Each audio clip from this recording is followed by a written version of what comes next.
कल के कथा विश्राम में लक्ष्मण जी महाराज राम जी के पास पधारे और लक्ष्मण जी महाराज को यह समाचार मिल गया कि राम जी को राज्याभिषेक होने वाला है। तो प्रेम से मगन और आनंद। अब ये प्रेम से मगन होना और आनंद होना, ये बात एक दूसरे की पूर्ति की है कि मन में किसी के प्रति प्रेम हो तो उसकी हर बात के ऊपर में सुख नहीं, आनंद। सुख तो वो चीज होती है जो थोड़ी देर रहती है, लेकिन आनंद वो होता है कि जैसे कोई बालक, छोटा हमारा बच्चा जब बड़ा हो जाता है तो उसके सामने हम बातें करते हैं कि तुम छोटे थे जब ऐसे करते थे। वो है आनंद की मगन प्रेम आनंद। और सन्माने प्रिय वचन कही कुल कही रव चंद। भगवान राम ने बड़े प्रिय वचन कह के और उनका सम्मान किया। हे भैया लक्ष्मण जी, आप पधारे, अत्यंत सुखद बात है। कहिए किस तरह से आपके प्रति हम अपने बड़प्पन को प्रदर्शित करें। ये एक बात स्टेज राम राज्य के शुरुआत होने की पहली स्टेज यहाँ से शुरू हो रही है। और तो सब जिसे प्रस्तावना कहते हैं वो प्रस्तावना थे, लेकिन यहाँ से अब शुरू होती है। और बाज है बाज में विविध विधाना, बाज है बाज में विविध विधाना,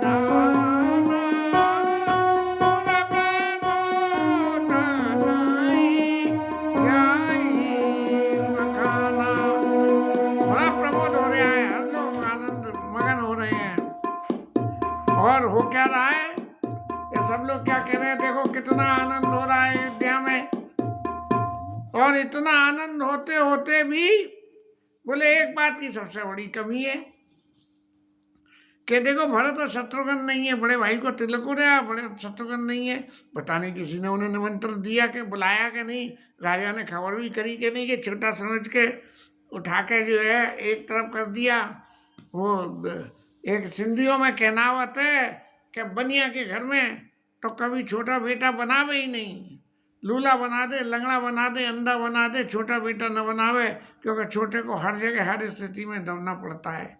तो भरत यही ये यहाँ तो कहनावत बनियों के विषय में थी, लेकिन लौकिक जगत में छोटा होना ही गुनाह है। क्योंकि छोटे को कभी, जैसे बड़े पेड़ की छाया में छोटे पौधे नहीं फलते, ऐसे ही बड़ों की छाया में यदि बड़े कहना चाहिए समझदार हैं, संपन्नता है, सद्बुद्धि है, तब तो ठीक है, और नहीं तो छोटों को हर वक्त दौड़ना पड़ता है। तो भरत आग मन सकल मनावै आवहु बेगी नयन बल पावै। महाराज राम जी का राज्याभिषेक हो रहा है, हैं? और भरत जी महाराज आ जाए और अपने नेत्रों का फल उठाएं। लेकिन एक बड़ी विविधता वाली बात पैदा होकर सामने आती है कि इतने बड़े उत्सव के लिए भरत जी को निमंत्रण नहीं गया। क्यों नहीं गया? निमंत्रण तो निश्चित रूप से गया, लेकिन निमंत्रण जाने से पहले की जो भूमिका थी उसने सारा खेल पलट दिया। राजा ने अपने महल में जाके तक भीतर खबर जनाई। अब जब यहाँ खबर हो गई तब इसके बाद कोई दूत भेजा जाता, लेकिन दूत भेजने से पहले ही, क्योंकि राज्याभिषेक तो कल होना था और आज जाके उसके कैकेयी के भवन में कहिए महाराज ने, और कैकेयी ने शर्त लगा दी कि हो तो प्रात मुनिवेश धर जो न राम बन जाए, सुबह होते ही चली जाए। इसका मतलब कि वो तिलक जो है उस दिन नहीं होना था, उसके बाद शाम को होना था। तिलक की लगन जो है वो शाम के समय थी। और तब तक भरत जी महाराज को ये खबर पहुंच जाती कि महाराज राम जी का अभिषेक हो रहा है, इसलिए आपको निमंत्रण है। और भरत जी की तो खुशी का कोई ठिकाना नहीं। लक्ष्मण जी प्रत्यक्ष रूप से सेवक हैं, और भरत जी राम जी के कौन से सेवक हैं? बोले भरत जी राम जी के ऐसे सेवक हैं जिनको हम कह सकते हैं अनन्य, माने सेवा करनी है तो इन्हीं की करनी है। हालांकि लक्ष्मण जी भी अनन्य सेवक हैं, लेकिन लक्ष्मण जी अनन्यता होने के बावजूद कहीं ना कहीं समय समय पर सीमाओं का उल्लंघन कर देते हैं। परशुराम जी के सामने उल्लंघन कर दिए, यद्यपि वो भगवान राम के चरित्र को प्रकाशवान ही करता है, लक्ष्मण जी का चरित्र, लेकिन भरत जी का चरित्र राम जी के शील को, उनके गुण को, उनकी बोलन मिलन विनय मन हरई, बोलना मिलना, इन सब बातों को जो है बढ़ाता है, जबकि लक्ष्मण जी का चरित्र भगवान के प्रताप को बढ़ाता है। तो हाथ बात घर गली सदाई, कहीं पर से पर लुगा लुगाई। आपस में लोग क्या कह रहे हैं? काली लगाना बला केतिक माता मारा, तुझे भी दिया भी लाज हमारा।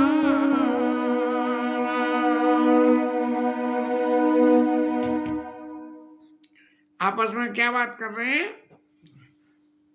ये कल वो लगन होनी है, लेकिन उसकी घड़ी कौन सी है? ये प्रश्न यहाँ भी खड़ा हुआ। काली लगन भल केतिक मारा, और पूजी विधि अभिलाष हमारा, हमारी अभिलाषा क्या है? कनक सिंहासन सिया समेता,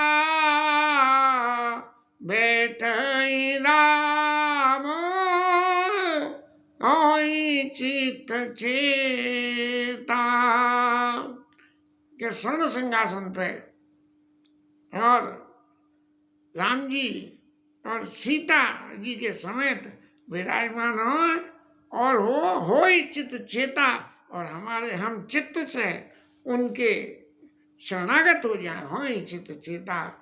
और ये तो अयोध्या की खबर रही महाराज, और अयोध्या की खबर जो कुछ ऐसे है, उससे ज्यादा की खबर तो ये पेट में खलबली वाले देवताओं को हो गई। ये तो कब से चाह रहे थे कि भगवान राम का विवाह हो, और विवाह होने के बाद राजा इनको सिंहासन पे दें, और हम उस वक्त उसमें विघ्न डालें, और विघ्न डाल के राम जी को वन में भेज के राक्षसों को ठिया ठिकाना लगवावें, जिससे कि हमारा कार्य सिद्ध हो। लेकिन सकल कराई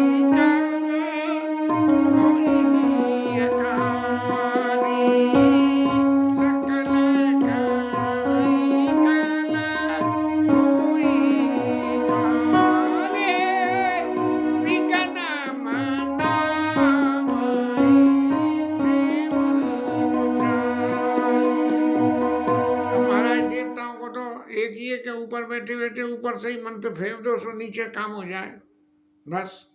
ऐसा देवताओं का स्वभाव है कि अपने स्वार्थ के लिए वो कोई भी कैसा भी काम कर सकते हैं। राजनीति में तो यही होता है, हर देवता किसी न किसी मंत्रालय का पोर्टफोलियो होल्डर है, और अपने मंत्रालय के पोर्टफोलियो के लिए जनता को किसी भी परेशानी में डालने में उसे संकोच नहीं होता, बशर्ते कि उसका मंत्री पद जो है स्थावर रहना चाहिए। तो ऐसे ही देवताओं अपना मंत्री पद स्थावर रखने के लिए जो है विघ्न मनावे देव को चालिए, सोच रहे हैं क्या करें क्या नहीं करें। और तिनाई सोहाई ना आवत बधावा, चोरी चांदनी रात नवावा। अवध में जो आनंद हो रहे हैं वो जो है किसी को, इनको देवताओं को अच्छे नहीं लग रहे कि उनके हृदय में तो सूझ चुक रहे हैं कि राम जी राजा बैठ जाएंगे तो फिर राक्षसों को मारने वाला कौन पैदा होगा। लेकिन एक बात ये विचारनी है कि ये देवता भले ही देवता हैं, उच्च निवास नीच करतूती देख न सकें पराई विभूति, आगे आज ही शब्दों में चौपाइयों में आएगा, लेकिन इनको अपना हित साधने के ये अपना हित साधने के लिए कि मेरा पेट खाऊं मैंने जानू खाऊं, यहाँ तक भी भूल गए कि यदि राम जी चाहेंगे तो राम जी चाहेंगे तो अयोध्या में बैठे बैठे ही रावण महाराज का अंत कर सकते हैं। ये बात भूल गए अपने स्वार्थ में। अभी राम मंदिर का कितना झमेला पैदा हो रहा, 40 साल से कोर्ट में मामला पेंडिंग है और 40 साल जजमेंट नहीं हुआ। ये 40 साल में जजमेंट राम मंदिर का कैसे हो गया, इसके पीछे की भीतरी कहानी कुछ और ही है, यहाँ जिक्र करने लायक जरूरत नहीं है। लेकिन ये वही बिल्कुल चाल से राम मंदिर का जजमेंट हुआ है जिस चाल से देवताओं ने राम जी को वन में भेजने के लिए तिनहि सोहाई नवद हो जा बढ़ावा और चोरी चंदन रात न भावा, चोर को जैसे चांदनी रात नहीं दिखती है ऐसे देवताओं को नहीं दे। तो यहाँ भी ये अयोध्या राम मंदिर के लिए भी कहीं ना कहीं कोई ऐसे चोर हैं कि जिन्हें चांदनी रात अच्छी नहीं लगी और उन्होंने कोई भी जतन करके ये तो, हालांकि राम की चाहे सोई वही करे अन्यथा नहीं कोई। राम जी ये चाहते हुए राम मंदिर तभी बनेगा जब राम जी चाहेंगे, और राम जी ने चाहा तो सारे बानक उसी हिसाब से बन गए और बन के चाहे किसी के सिर यश मिला चाहे किसी के सिर अपयश मिला, लेकिन मंदिर बन गया। जो भी है राम मंदिर बन रहा बहुत अत्यंत सुंदर और तो उद्घाटन हो रहा है प्राण का। लेकिन सवाल एक सबसे बड़ा ये खड़ा हो रहा है, जो बेचारे राम जी महाराज की मूर्तियां जो इतने साल पंडाल में तंबू डेरों में बैठे रहे पूजा करवाते रहे कि मंदिर बनेगा विराजमान होंगे, और वहाँ कोई दूसरी मूर्ति विराजमान करके प्राण प्रतिष्ठा करी जा रही है। ये एक अपवाद स्वरूप बात है कि जिस मूर्ति ने इतने साल मंदिर बनवाने के लिए कहना चाहिए लोगों के हृदय में जागरूकता पैदा करी, उस मूर्ति को तो हटा के एक नई मूर्ति मंगा के बनवा के और वहाँ उसमें प्राण प्रतिष्ठा कराई जा रही है, जबकि वो जो राम जी महाराज हैं वो ऑलरेडी प्राण प्रतिष्ठित हैं। तो एक प्राण प्रतिष्ठित को छोड़ के दूसरे की प्राण प्रतिष्ठा करना भगवत स्वरूप में ये कितना उचित है, ये ज़्यादा विषय का बहस का विषय नहीं है, इसलिए कथा में उस पर तो नहीं जाएंगे। लेकिन देवताओं को जब ये अच्छा नहीं लग रहा है तो तिनहि सोहाई न अवध वधावा, चोरी चांदनी रात न भावा। और फिर इन्होंने क्या करा कि शारद बोले विनय सुर करहि बार बार ले पायल पड़ई। अब सरस्वती मैया के पीछे पड़ गए देवता, और सरस्वती मैया के पीछे पड़ क्या गए देवता। देवताओं ने एक काम करा, क्या काम करा देवताओं ने? देवताओं ने ये काम करा कि सरस्वती मैया के जाके पैर पकड़ लिए। ये बोले देवी हमसे तो बुद्धि फिरेगी नहीं वहाँ, और तुम सक्षम हो बुद्धि की देवी हो, इसलिए तुम वहाँ फेर दो। अब सरस्वती मैया तो बड़े सोच में पड़ गई, क्या भैया ये बुरे बनाने को मैं ही रह गई क्या? इसलिए देवताओं ने क्या कहा कि विपत्ति हमार मिलो की बड़ा मात करिया सोयाज राम राज तज जाई बन होई सकल चूर काय। रास्ता नहीं बताई बुरा बनने को, सरस्वती मैया के माथे मर दी कि महाराज देवी आप कुछ ऐसा करो कि राम जी वन में चले जाए। अरे भैया तो तुम कोई रास्ता तो बताओ, लेकिन रास्ता किसी ने नहीं बताई। और जब देवताओं ने ये कही कि राम राज तक जाइवेन हो ही सकल सुरकाज, तभी सरस्वती मैया के देखो बुरा बनाने को तो मैं रह गई। सुन सुर विनय ठाड़ पछताती भई सरोज विपिन हिमराती। मैं तो कमल के बन के लिए जो है पाले के समान हो गई, यहाँ सब कमल जो है मुरझा के जल जाते हैं। और जब देवी की ये स्थिति शारदा देवी की देखी तो देवताओं ने फिर दोबारा से पांव पकड़ लिए और फिर पकड़ के कह रहे हैं कि माता तुम्हें कुछ भी अपयश नहीं है। क्यों नहीं है यश? बोले जीव करम बस दुख सुख भागी जा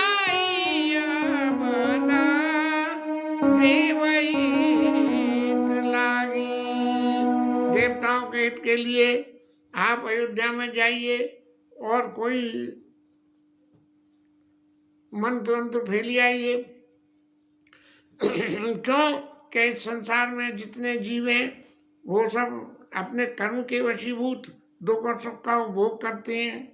लेकिन एक बात और है, दुख सुख का उपभोग होता है, लेकिन उसमें एक भी बात है, गेहूं के संग में घुन भी पिसता है। ये भी संसार का नियम है।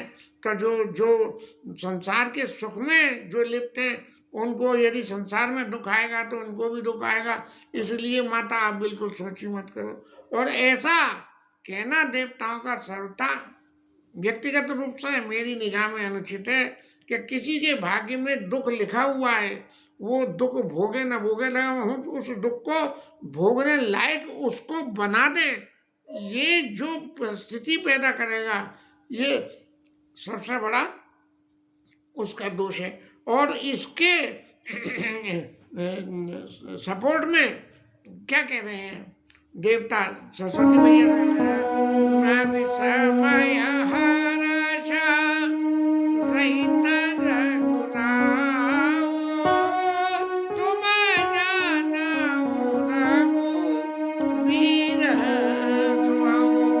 माता तुम्हें अगर जरा भी ये चिंता होगा राम जी क्या कहेंगे, कह ले देखो देवी तुमने पीछे से ऊपर बैठ के ऐसा नाटक रच दिया, मेरे कोई बन में धक्का दे दिया। तो देवी एक बात सुन लो, विश्व में हर्ष सहित राहु रामचंद्र जी को विश्व में हर्ष कुछ भी नहीं होता, उन्हें तो कोई भी चीज छू भी नहीं सकती है। और जीव कर्म बस दुख सुख लागी जाइए अवध देवी तो लागी। जीव तो अपने कर्मों के वशीभूत, अयोध्यावासी जो है उनके कर्मों के फल ने जन्म लिया, प्रारब्ध ने जोर मारा तो अयोध्या में जन्म हो गया, अयोध्या में रह गए और अयोध्या में रहने के बाद राम जी के वनवास का दुख झेलेंगे और फिर राम जी राजा होंगे, राम जी की राजधानी में बसेंगे और फिर राम जी के संग में जो है राम जी के धाम को गमन करेंगे। इसलिए देवताओं सारे अयोध्या वासियों का हित है। आज भले ही दुख दिख रहा है लेकिन हित तो सबका है। इसलिए माता आप जरा भी अपने मन में मत परेशान हो कि आप जो कुछ कर रही हो उससे आपका काम गलत होगा, आपका अपयश होगा। इसीलिए कहीं भी शास्त्रों में शारदा मैया की ये निंदा नहीं करी गई कि उन्होंने ये गलत काम किया है। और देवताओं ने बार बार गई चरण सकोची, बार बार उनके पैर पकड़ के बिल्कुल ऐसे बैठ गए कि हम तो मैया हम तो पैर तेरे छोड़ेंगे ही जब तू हमारे काम करने की हामी भरेगी। जब ये परिस्थिति बन गई तब चली विचार विबुध मति पहुंची। मन में ये विचार करते हुए कि देवताओं की मति तो बिल्कुल खोटी है।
देख सकते हैं।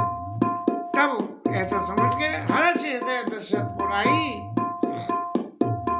अब सरस्वती मैया हर्ष हृदय दशरथ पुराई, राम जी को वो राय तिलक हो रहा है। इस आनंद का दर्शन करने के लिए हृदय में बड़ी सुखी मन से आई।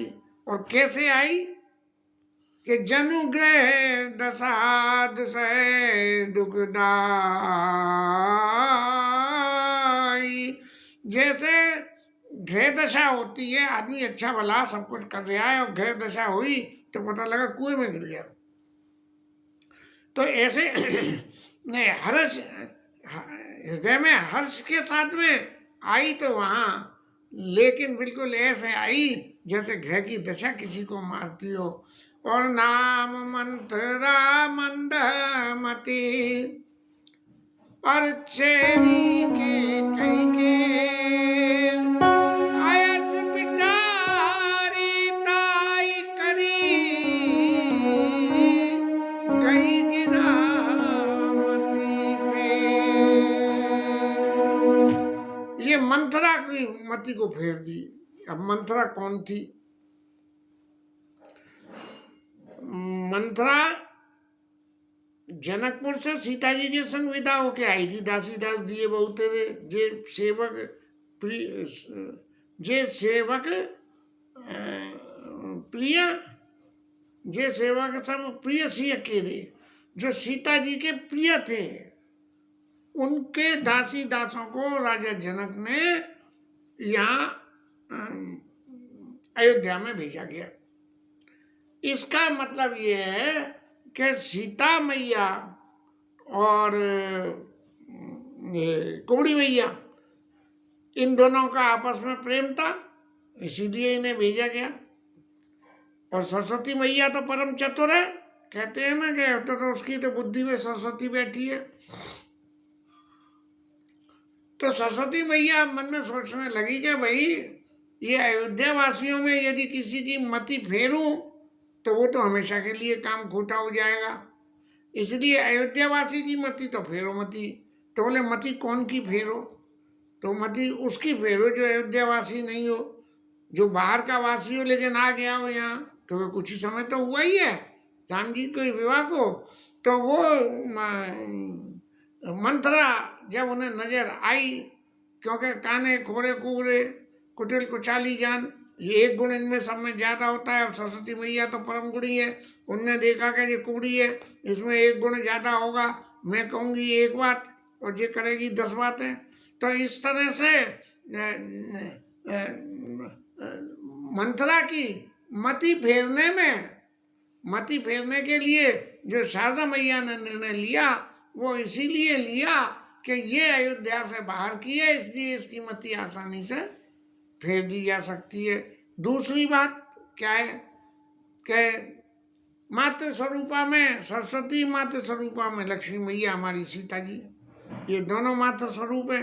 और दोनों मातृ स्वरूप में एक मातृ स्वरूप ने दूसरे मातृ स्वरूप के आदमी को, दूसरे मातृ स्वरूप के चाकर को या चाकरी को आयस दिया, तो वो जो है यदि बिना उनकी आज्ञा के होती तो सीता मैया अपनी कोई चाल लगा के कुबड़ी की मति को फिर दोबारा न फेर दें। इसलिए सीता मैया का ध्यान करके उस कुबड़ी मैया की बुद्धि को फेरने का काम सरस्वती मैया ने करा कि आयस पिटारी ताई करी गई गिरामती पे, उसकी मति को पलट दिया। अब मति तो पलट गई, और पलटी हुई मति क्या क्या काम करेगी ये बात तो अभी फिर पैदा होके आएगी। हरि नाम कीर्तन।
पवन सुत हनुमान की जय, उमापति महादेव की जय, श्री राजधरण की जय, श्री राधा रानी की जय, जय जय